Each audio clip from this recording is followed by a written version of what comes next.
અંકલેશ્વરના ગડખોલ ગામેથી એલસીબી પોલીસે દેશી તમંચા તેમજ જીવતા કારતૂસ સાથે એક ઇસમને ઝડપી પાડ્યો હતો અને આર્મ્સ એક્ટ અંતર્ગત કાયદેસરની કાર્યવાહી હાથ ધરી હતી।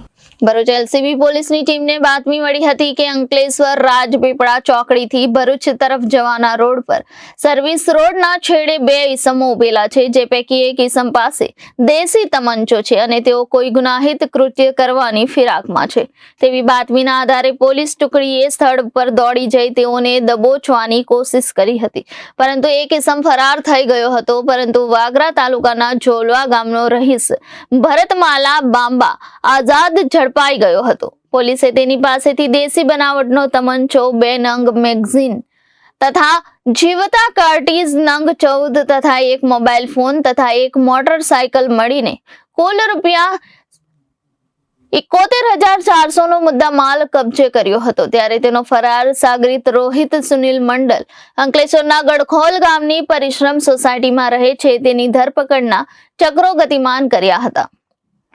પોલીસની પ્રાથમિક પૂછપરછમાં ભરત બાંબાએ જણાવ્યું હતું કે રોહિતે મને જણાવ્યું હતું કે આજે રાત્રે એક કામ કરવાનું છે, જેથી તું રાત્રે રાજપીપળા ચોકડી ખાતે આવી જશે।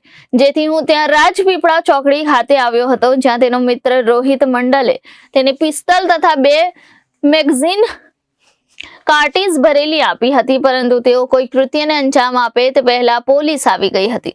ભરૂચ એલસીબી પોલીસે આ અંગે અંકલેશ્વર બી ડિવિઝન પોલીસ મથકે તેના વિરુદ્ધ હથિયાર બંધી ધારા અંતર્ગત ગુનો દર્જ કરાવી કાયદેસરની કાર્યવાહી હાથ ધરી હતી। Reporter Viral Gohil, Janadesh news, Bharuch.